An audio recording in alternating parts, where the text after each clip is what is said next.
Miracles இயற்கையான aroma ஆயில்களை கொண்டு தயாரிக்கப்படுகிறது. தூக்கமின்மை, மன அழுத்தம், எதிர்மறை எண்ணங்கள் போன்ற மனநல பிரச்சனைகள், உடல்வலி, தலைவலி போன்ற உடல்நல பிரச்சனைகள், ஆன்டி ஏஜிங், முடிவுதிர்வு, பொடுகு, வெண்புள்ளி, சரும பிரச்சனைகள் போன்ற அனைத்து பிரச்சனைகளுக்கும் தீர்வளிக்கிறது. Aroma miracles.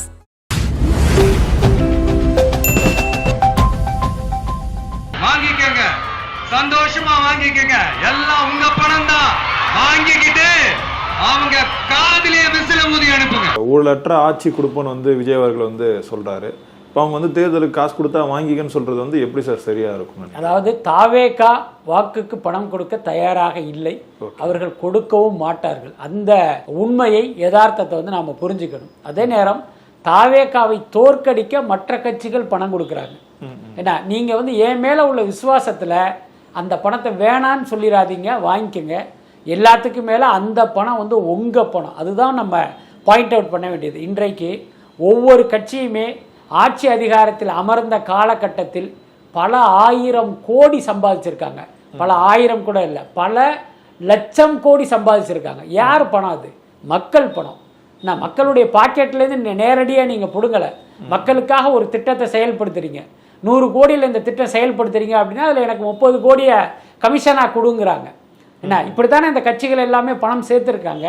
ஸோ அந்த பணத்தை மக்களிடம் திருப்பி கொடுப்பதற்கான ஒரு வாய்ப்பாக தேர்தல் இருக்கு. அதனால அந்த பணத்தை நீங்க வாங்கிக்கங்கன்னு சொல்றாரு. அதனால இந்த தேர்தலுக்காக பணம் வாங்குவதை இதை ஊக்குவிப்பதா நம்ம எடுத்துக்க முடியாது. இப்போ ஒருவேளை நீங்க வாக்குகளுக்கு கொடுக்குற பணத்தை வாங்காதீங்கன்னு விஜய் சொன்னா அதை யாரும் கேட்க போறாங்களா? நிச்சயமா கேட்க மாட்டாங்க. அதுக்கடுத்து என்னடா அது நமக்கு வர்ற பணத்தை இவர் வாங்க வேணாம்னு சொல்றாருன்னு விஜய் மீது மக்கள் கோபம் அடையதான் வாய்ப்பு இருக்கு. அதனால விஜயை பொறுத்தவரை அந்த பணத்தை வாங்கிக்கோங்க, ஆனா யாரும் உங்களுக்கு நல்லாட்சி தருவான்னு யோசிச்சு நீங்க வாக்களிங்க. அது என்னால் தர முடியும்னு சொல்றாரு. அதை எப்படி நம்ம தவறுன்னு சொல்ல முடியும்? புரியுது. இப்போ விஜய் அவரோட இந்த அரசியல் வருகைக்கு பிறகுதான் இந்த பெண்களுக்கு இந்த பணம் கொடுக்கறது அதிகமாகுது சார். ஏன்னா முன்னாடி இபிஎஸ் அவர்களே இந்த 1000 கொடுக்கறது சாத்தியம் இல்லை, ஏற்கனவே நம்ம கடன்ல இருக்கும் அப்படின்ற மாதிரி சொல்லிட்டு இப்போ அவரும் இந்த தேர்தல் அறிக்கையில 2000 கொடுப்போம்னு சொல்லியிருந்தாரு. இப்போ அதுக்கேற்ற மாதிரி ஸ்டாலின் அவர்களும் இந்த 5000 கொடுத்துருக்காங்க. அது மட்டும் இல்லாமல் இதுக்கப்புறம் திமுக ஜெயிச்சு அவங்களும் 2000 கொடுக்கறத சொல்றாங்க. விஜய்க்கு இருக்க அந்த பெண்கள் செல்வாக்கை உடைக்கிறதுக்காக இதெல்லாம் பண்றாங்களா? நிச்சயமா அதுல எந்த மாற்றம் இல்லைன்னு சொல்லணும்னா, பெண்களுக்கு இன்றைய அரசியல் அரங்கில் ஒரு முக்கியத்துவம் கிடைத்ததற்கே விஜய் தான் காரணம். என்ன காரணம் அப்படின்னா, விஜய்க்கு பெண்கள் மத்தியில் ஒரு பெருவாரியான செல்வாக்கு இருக்கு. அதாவது அதை நீங்க ஒப்பிட முடியாத அளவுக்கு பெண்கள் மத்தியில் விஜய்க்கு ஒரு எழுச்சியான வரவேற்பு இருக்கு. இன்னும் சொல்ல போனா பல்வேறு கட்சிகளின் வெற்றிக்கு கடந்த காலங்களில் மிகப்பெரிய பலமாக இருந்தது பெண்களின் வாக்குகள் தான். அப்ப அந்த வாக்குகள் இன்னைக்கு விஜய் பக்கம் போய் கன்சாலிடேட் ஆயிருக்குங்கிறத திமுகவாலும் ஜீரணிக்க முடியல, அதிமுகவாலும் ஜீரணிக்க முடியல. இதுதான் உண்மை. அதனால தான் பெண்களை டார்கெட் பண்ணி இவர்களுடைய ஒவ்வொரு திட்டங்களும் இருக்கு. அதெல்லாம பாத்தீங்கன்னா இன்றைக்கு ஒவ்வொரு அரசியல் கட்சி தலைவருமே ஒரு பிரஸ் மீட் அப்படின்னா கூட ஒரு 4 பெண்களை உட்கார வச்சுக்கிறாங்க. அதோட அர்த்தம் என்னன்னா, பெண்களுடைய ஆதரவே எங்களுக்கு இருக்குன்னு ஒரு பிம்பத்தை கட்டமைக்கிறாங்க. உதாரணத்துக்கு சீமானை எடுத்துங்க. அவர் இந்த தேர்தலோட அதுதான் அவருடைய கடைசி தேர்தலாக இருக்க போகுது. அதெல்லாம் அவருடைய பேச்சு, உடல் மொழி எல்லாமே பார்த்தீங்கன்னா ஒரு ஆபாசத்தின் உச்சமாக இருக்கு. அவரும் பெண்கள் புடைசூழ உட்காந்து ஒரு ப்ரெஸ் மீட்டில் பேசிகிட்டு இருக்கிறத பார்க்குறோம். நீங்கள் இந்த காணொலிகளை எல்லாம் போய் பார்த்தீங்கன்னா தெரியும். ஒரு 2 வருஷத்துக்கு முன்னே சீமானுடைய ப்ரெஸ் மீட்டில் ஒரு பெண்கள் கூட இருக்க மாட்டாங்க, முழுக்க முழுக்க ஆண்கள் தான் இருப்பாங்க. ஆனா இப்ப பாத்தீங்கன்னா பெண்களை அதிகமா பக்கத்துல உட்கார வச்சிருக்காரு. சீமான்ட்ட போய் பக்கத்துல உட்கார்ந்து இருக்கிற பெண் யாருன்னு கேட்டா அவருக்கே தெரியாது. இந்த பக்கம் ஒரு பெண் உட்கார்ந்து இருப்பாங்க, இவங்க யாருன்னு கேட்டா அவங்களும் சீமானுக்கு தெரியாது. ஆனா ஒரு காட்சி பொருள் மாதிரி பெண்களை உட்கார வச்சுட்டு ஒரு பிரஸ் மீட் கொடுத்துக்கிட்டு இருப்பாரு. அதோட அர்த்தம் என்னன்னா, எனக்கு பெண்கள் மத்தியில ஒரு பெரிய ஆதரவு இருக்குன்னு காட்டிக்கிறதுக்கு தான் இப்படித்தான் எல்லா கட்சிகளும் பெண்களுடைய ஆதரவு தங்களுக்கு கிடைக்கணும்னு நினைக்கிறாங்க. ஆனா விஜய்க்கான பெண்கள் ஆதரவுங்கிறது ஆர்கானிக்கா வந்தது, பணம் கொடுத்து வந்ததில்லை, பக்கத்துல உட்கார வச்சு போஸ் கொடுத்து வந்ததில்லை. ஒரு நடிகராக இருப்பதால் பெண்களுக்கு அவரை திரைப்படங்களில் பார்த்து பார்த்து பார்த்து பார்த்து அவருக்கு ஒரு அபிமானம் இன்றைக்கு பார்த்தீங்கன்னா அது மிகப்பெரிய வாக்கு வங்கியா வளர்ந்து நிக்குது. அதை இந்த கட்சிகள் புரிஞ்சுக்கிட்டாங்க. அதாவது விஜய்க்கு மக்கள் செல்வாக்கு இல்லை அப்படின்னு சொன்னது போய் இன்னைக்கு விஜய்க்கு இவ்வளவு பெரிய வாக்கு வங்கி இருக்கு, அதுல கணிசமானது பெண்கள் வாக்குங்கிற அந்த ரியாலிட்டியை புரிஞ்சுக்கிட்டு அந்த ஓட் பேங்கை உடைப்பதற்கான ஒரு முயற்சியை இப்போ இவங்க பண்ணிக்கிட்டு இருக்காங்க. அதற்கு திமுகவும் விதிவிலக்கில்லை, அதிமுக விதிவிலக்கில்லை. அவங்க ஆரம்பிச்ச அரசியல் கட்சியில அடுத்தவங்களுடைய அட்ரஸ்ல அரசியல்வாதிகளா இருந்துட்டு இருக்கிற இவங்க எல்லாருக்கும் ஒரு சவால். என்ன மாதிரி தனியா என்ன மாதிரி சொந்தமா ஒரு கட்சி ஆரம்பிச்சு 1% அட்லீஸ்ட் 1% வாக்கு வாங்கி காட்டுற அந்த தில் இருக்குதா, திராணி இருக்குதா? மக்கள் சந்திப்புல விஜய் அவர்கள் ஒரு சவால் ஒண்ணு விட்டுருந்தார் சார். அது என்ன சொல்லியிருந்தாருன்னா, இப்போ உங்களால் தனியாக ஒரு கட்சி ஆரம்பிச்சு 1% இந்த ஓட் பர்சன்டேஜ் வாங்க முடியுமான்னு கேட்டாங்க. அந்த சவால் வந்து யாருக்காக சார் விட்டுருக்கு? அது நிச்சயமாக திமுக அதிமுக 2 பேருக்கு தான். ரொம்ப குறிப்பாக சொல்லணும்னா ஸ்டாலினுக்கும் எடப்பாடிக்கும் விட்ட சவால் தான் அது. ஏன்னா அவங்க 2 பேர் தான் இன்னைக்கு வந்து முக்கியமான பிளேயர். மற்றவங்களாம் லெட்டர் பேர்டு கட்சி தான். இப்போ ஸ்டாலினை எடுத்துக்கிட்டீங்க அப்படின்னா திமுகவை மு.க. ஸ்டாலின் தொடங்கவில்லை. அண்ணா காலத்தில் தொடங்கப்பட்டு கருணாநிதியால் வளர்க்கப்பட்டு இன்றைக்கு கருணாநிதியின் மகன் என்ற தகுதியில் அந்த தலைமை பதவியை வந்து ஸ்டாலின் பிடிச்சிருக்காரு. இப்போ இவர் என்ன கேட்குறாருன்னா, நீங்கள் ஆரம்பித்து உங்களால் வாக்கு சதவீதம் வாங்க முடியுமா? இன்னைக்கு திமுகவுக்கு எவ்வளோ வேணாலும் வாக்கு சதவீதம் இருக்கலாம், 35, 33, 40 கூட இருக்கலாம். இந்த 40% வாக்குகள் மு.க. ஸ்டாலினுக்கான வாக்குகளான அவர் கேள்வி கேட்கிறார். அது ஒரு வேலிடான கேள்வி தானே. அதே மாதிரி அதிமுகவுடைய தலைமையில் இன்னைக்கு எடப்பாடி இருக்காரு. அதிமுகவை எடப்பாடி ஆரம்பிக்கல, எம்ஜிஆர் ஆரம்பித்து ஜெயலலிதாவால் வளர்க்கப்பட்டு இன்றைக்கு அந்த கட்சியினுடைய போராத காலம் எடப்பாடி கைக்கு வந்திருக்கு.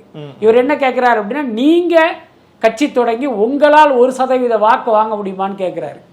இன்னும் சொல்ல போனா ஸ்டாலின் அப்படி ஆரம்பிச்சா கூட அவர் வந்து நிச்சயமாக வாக்குகள் வாங்குவதற்கு வாய்ப்பு இருக்கு. ஆனா எடப்பாடி தனி கட்சி ஆரம்பிச்சா அவரால் 1% வாக்கு வாங்க முடியுமான்னா நிச்சயமா முடியாது. அதைத்தான் அவர் வந்து குறிப்பிட்டிருக்காருன்னு நினைக்கிறேன். இப்போ இவங்கெல்லாம் வந்து ஒரு கட்சியில ஜாயின் பண்ணி ஒரு சாதாரண தொண்டனா வந்து இப்போ முதலமைச்சர் வரைக்கும் வந்திருக்காங்க சார். அப்படி இருக்கும்போது இந்த ஒப்பீடே வந்து சரியானதா இருக்காது தானே சார்? அதை நல்லா யோசிச்சு பாருங்க. மு.க. ஸ்டாலின் இன்றைக்கு முதலமைச்சராக இருப்பதற்கு அவர் வந்து படிப்படியாக வளர்ந்து சிறு சிறு வெற்றிகளாக அறுவடை செய்து இந்த இடத்துக்கு வந்தார் அப்படின்னு சொல்றதை விட ஒரு அபத்தம் வேற எதுவுமே இருக்க முடியாது. ஸ்டாலின் இந்த இடத்திற்கு வந்ததற்கான ஒரே காரணம் அவர் சன் ஆஃப் கருணாநிதி அப்படிங்கிறதை தவிர வேற எதுவுமே இல்லை. ஸ்டாலினை விட சீனியர்கள் பல பேர் இன்னைக்கு என்ன இடத்துல இருக்காங்க, இன்னும் பல பேர் எங்கே இருக்காங்கன்னே நமக்கு தெரியாது. அப்படி இருக்கும்போது ஸ்டாலின் பார்த்தீங்கன்னா இன்னைக்கு முதலமைச்சராகவும் கட்சியின் தலைவராகவும் இருக்காரு. அவருடைய மகன் இன்னைக்கு துணை முதலமைச்சராக இருக்கார். இது எல்லாமே இவருடைய உழைப்பால் வந்ததா அல்லது இவர்கள் வந்து தேர்தலில் பெற்ற வெற்றியால் வந்ததா? ரெண்டுமே கிடையாது. அவர் கருணாநிதியுடைய மகன், உதயநிதி ஸ்டாலின் ஸ்டாலினுடைய மகன்கிறதுனால தான் இந்த உயர்வு, இந்த அந்தஸ்து, இந்த பெருமை, இந்த புகழ் வெளிச்சம் எல்லாமே. அப்ப இந்த பக்கம் வந்தீங்க அப்படின்னா ஜெயலலிதா மறைவுக்கு பிறகு அதிமுக அப்படியே அல்லோலகல்லப்பட்டு கடைசியாக எடப்பாடியால் கைப்பற்றப்பட்டது. கவனிக்க வேண்டிய விஷயம் என்ன அப்படின்னா, இவர் பொதுப்பணித்துறை அமைச்சராக இருந்தபோது சம்பாதித்த பல ஆயிரம் கோடி பணத்தை வைத்து அந்த 2ஆம் கட்ட தலைவர்களை நிர்வாகிகளை விலைக்கு வாங்கி தனக்கான ஆதரவாளர்களாக மாற்றி இன்னைக்கு அந்த கட்சியை கைப்பற்றிருக்காரு. அதிமுகவை கைப்பற்றுவதற்கு அவருக்கு பல 100 கோடி தேவைப்பட்டது. அந்த பணத்தை அவர் பொதுப்பணித்துறை அமைச்சராக இருந்தபோது சம்பாதித்தார். அந்த பணத்தை வச்சு அவர் அந்த கட்சியை வந்து கைப்பற்றி முதலமைச்சர் நாற்காலியில் உட்கார்ந்தார். இன்றைக்கு இன்னொரு தேர்தலையும் அவர் சந்திக்கிறார். அதனால இதையெல்லாம் செய்ததால் இவங்களுக்கு ஏதோ ஒரு பெரிய மக்கள் செல்வாக்கு இருக்கு அப்படிலாம் நம்ம எடுத்துக்க வேண்டிய அவசியம் இல்லை. புரியுது சார். இப்போ அதே மாதிரி இந்த தேர்தல் அறிக்கையை வந்து தாவேக்காத வந்து ரெடி ஆகிட்டு இருக்கு, கொஞ்சம் வெயிட் பண்ணுங்கன்னு சொல்லிட்டு ஒரு இன்ட் வந்து கொடுத்துருக்காரு. எதெல்லாம் நம்மளால பண்ண முடியுமோ அது மட்டும்தான் எங்களுடைய தேர்தல் அறிக்கையில வந்து இருக்கும்னு வந்து சொல்றாரு. தேர்தல் அறிக்கை ஆல்மோஸ்ட் ரெடி ஆயிடுச்சா சார்? இப்போ அது இன்னும் கொஞ்ச நாட்கள் அது வெளியிடறதுக்கான வாய்ப்பு இருக்கா? அதாவது தேர்தல் அறிக்கையில என்னென்ன இடம்பெறணும் அப்படிங்கிற ஒரு கருத்து கேட்பு ஒரு பக்கம் நடந்தாலும் விஜய் சைடிலிருந்து இதெல்லாம் தேர்தல் அறிக்கையில் இருக்கணும் அப்படின்னு சில விஷயங்களை வந்து அவர் டிசைட் பண்ணி வச்சிருக்காரு. முக்கியமாக நம்மால் எதை நிறைவேற்ற முடியுமோ அதுதான் தேர்தல் அறிக்கையில் இருக்கணும். மக்களை ஏமாற்றுகிற வாக்குறுதி இருக்கக்கூடாதுங்கிறதுல விஜய் வந்து ரொம்ப உறுதியாக இருக்காரு. அதே நேரம் புஷியும் சரி, ஜான ஆரோக்கியசாமியும், ஆதவ் அர்ஜுனாவும், அப்புறம் அவங்க சுற்றி இருக்கிற முக்கிய நிர்வாகிகள்லாம் என்ன சொல்கிறாங்க அப்படின்னா, இல்லை அந்த மாதிரியான ஒரு ப்ராக்டிக்கலான தேர்தல் அறிக்கை மட்டும் விட்டோம்னா அது கவர்ச்சிகரமான அறிக்கையாக இருக்காது, அது வந்து ஒரு பேசு பொருளாக மாறாது. அப்போ நீங்கள் கவர்ச்சிகரமான அம்சங்களும் அதுக்குள்ளார இருக்கணும், அப்போ தான் அது வந்து ஒரு விவாதமாக மாறும் அப்படிங்கிற மாதிரி ஒரு ஐடியாவை விஜய்க்கு கொடுக்குறாங்க. விஜய் நான் கடைசியாக கேள்விப்பட்ட வரைக்கும் இந்த சஜஷனை அவர் ஏற்றுக்கல. என்னையை பொறுத்த வரைக்கும் அது ப்ராக்டிக்கலாக தான் இருக்கணும், இந்த மாதிரியான தவறான இதை கொண்டு வராதிங்கிறதுல அவர் உறுதியாக இருக்கார். பட் அதே நேரம் இப்போ வந்து அந்த தேர்தல் நெருங்க பார்த்தீங்கன்னா அந்த களமும் மாறிக்கிட்டே இருக்கு. அப்போ இவர்களுடைய யோசனை ஒருவேளை விஜயனுடைய மனசை மாற்ற வச்சிருச்சா என்னங்கிறது நமக்கு தெரியாது. அதே நேரம் ஒன்றை வந்து நம்ம உறுதியாக சொல்ல முடியும், மற்ற கட்சிகளின் தேர்தல் அறிக்கையை விட தாவேகாவின் தேர்தல் அறிக்கை அந்த மேனிஃபெஸ்டோ பார்த்தீங்கன்னா பெட்டராக இருக்கும்னு நான் நினைக்கிறேன். அதாவது மக்களை ஏமாற்றக்கூடாது அப்படிங்கிற நேர்மையின் சதவிகிதம் அதிகமாக இருப்பதற்கு வாய்ப்பு இருக்குது. அதே நேரம் 100% இப்படி தான் இருக்கும் அப்படின்னு நம்ம உத்தரவாதத்தை கொடுக்க முடியாது. ஏன்னா விஜய் சுற்றி உட்காந்துருக்கிறவங்களாம் அவர் மண்டையை கழுவுற முயற்சியில் இருக்காங்க. ஒரு கட்டத்தில் பார்த்தீங்கன்னா அதில் கன்வின்ஸ் ஆகி சரி ஓகே இதையும் கொஞ்சம் அள்ளி போடுங்கிற முடிவுக்கு விஜய் வருவதற்கெல்லாம் வாய்ப்பு இருக்குது. அப்படி வந்தாலும் ஒரு திமுக அதிமுக தேர்தல் அறிக்கை மாதிரி முழுமையாக மக்களை ஏமாற்றுகிற தேர்தல் அறிக்கையாக தாவேக அறிக்கை இருக்காது.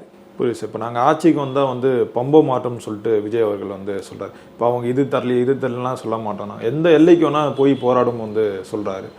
அவங்க அந்த ஆட்சியை பிடிக்கிற அந்த மனநிலைக்கு வந்துட்டாங்களா சார்? அதில் என்ன சந்தேகம் உங்களுக்கு? ஆட்சியை பிடிக்கணுங்கிற அந்த நோக்கத்தில் தான் அவர் சினிமாவை துறந்து அரசியலுக்கே வந்திருக்காரு. அது இல்லாமல் பார்த்தீங்கன்னா இன்றைக்கு விஜய் வந்து எல்லாரையுமே கடுமையாக விமர்சனம் பண்ணுறதை பார்க்குறோம். எல்லாத்துக்கும் மேலே அவர் பின்னால் திரண்டு இருக்கிற அந்த மக்களுடைய கூட்டம், அப்புறம் அவர்களுக்கு கிடைத்த அந்த தரவுகள், சர்வே முடிவுகள் அவருக்கு மக்கள் மத்தியில் செல்வாக்கு கூடிக்கிட்டே இருக்குன்னு வந்துக்கிட்டே இருக்கு. ஸோ இப்போ இதையெல்லாம் பார்க்கும்போது நம்ம கண்டிப்பாக ஆட்சி அதிகாரத்தை பிடிப்போம் அப்படிங்கிற நம்பிக்கை அவருக்கு ஏற்படுறது இயல்பு தானே. எல்லாத்துக்கும் மேலே இந்த கூட்டணிக்கு பல கட்சிகள் கதவை தட்டும் போது கூட இவங்க வந்து அதை பெருசாக ஆர்வம் காட்டலை. காங்கிரஸ் மாதிரி விசிகா மாதிரியான கட்சிகள் வந்தால் சேர்த்துக்கலாங்கிற ஒரு மனநிலையில் இருக்காங்க. அதே நேரம் இந்த அமமுக, ஓபிஎஸ், இந்த புதிய தமிழகம் போன்ற ஆட்கள்லாம் ட்ரை பண்ணும்போது அதுக்கு பெருசாக இவங்க ரெஸ்பாண்ட் பண்ணலை. என்ன காரணம்? நம்ம தனித்து நின்றாலும் நம்மளால் ஆட்சியை பிடிக்க முடியும் அப்படிங்கிற அந்த நம்பிக்கை அவங்களுக்கு இருக்கிறதுனால தானே. அதனால விஜயை பொறுத்த வரைக்கும் 2026 நம்மளால் ஆட்சியை பிடிக்க முடியுங்கிறதுல ரொம்ப ரொம்ப உறுதியாக நம்புறாரு. அவருடைய நம்பிக்கை எந்த அளவுக்கு நனவாக போகுதுங்கிறது தேர்தல் முடிவில் தான் தெரியும். ஆனால் அவரை பொறுத்த வரைக்கும் ரொம்ப கான்ஃபிடென்ட்டாக இருக்கார். அதுதான் அவருடைய பேச்சில் வெளிப்படுது. ஒவ்வொரு கூட்டத்தினுடைய முடிவுலையும் பாருங்க, கான்ஃபிடென்ட்டாக இருங்க, நல்லதே நடக்கும்னு சொல்றது அது வெறும் வாய் வார்த்தை கிடையாது. அவர் அந்த நம்பிக்கையோட இருக்காரு. தனக்குள் இருக்கிற நம்பிக்கையை தன் தொண்டர்களுக்கும் கடத்துறாரு. அப்படிதான் நான் அதை புரிஞ்சுக்கிறேன். இந்த SOPs சொல்லுவாங்க, அதனுடைய ஃபுல் ஃபார்ம் வந்து ஸ்டாண்டர்ட் ஆபரேட்டிங் ப்ரொசீஜர். ஆனா எனக்கு மட்டும் அது ஸ்டாலின் சார் ஆபரேட்டிங் ப்ரொசீஜர். இது என்னங்க நியாயம்? ஏன்னா எப்பவுமே முடியும் போது இந்த களம் 2 பேருக்கு தான் போட்டி. ஒன்று தாவேகா வர்சஸ் டிஎம்கேன்னு சொல்லுவார். ஆனால் இந்த வாட்டி அப்படி இல்லை. ஒன்று இந்த விஜயா இந்த ஸ்டாலினான்னு கேட்குற நிலைக்கு வந்துட்டார். தன்னோட போட்டியாளர் ஸ்டாலின் தான் அதை முடிவு பண்ணிட்டாரு சார். அது எடப்பாடியை கண்டுக்கிறது இல்லை, சீமானா ஒரு பக்கம் கண்டுக்கிறது இல்லை.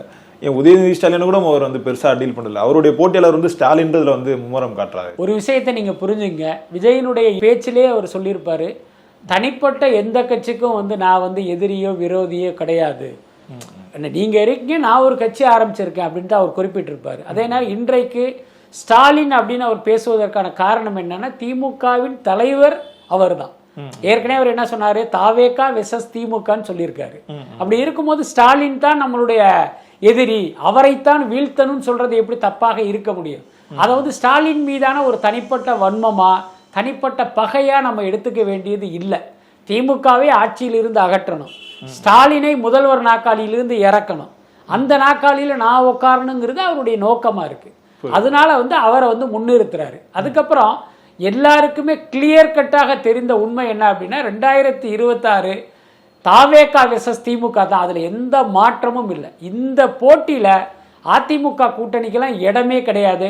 களத்தில் இல்லாதவர்களுக்கெல்லாம் நீங்க அட்ரஸ் பண்ணி அவங்கள பெரிய ஆளா ஆக்கணும்னு எந்த அவசியமும் இல்லை. அந்த தப்பை விஜய் செய்யலை. அவரை பொறுத்த வரைக்கும் டார்கெட்டை கரெக்டாக ஃபிக்ஸ் பண்ணிட்டார். ஒரு துப்பாக்கி சுடுற ஒரு வீரன் அவன் டார்கெட்டை கரெக்டாக ஃபிக்ஸ் பண்ணாதான் அவனால் அந்த இலக்கை நோக்கி சுட முடியும். அந்த மாதிரி திமுக தான் என்னுடைய இலக்கு, அவர்களை அதிகாரத்திலிருந்து அகற்றணுங்கிறத அவர் ஃபிக்ஸ் பண்ணிட்டாரு.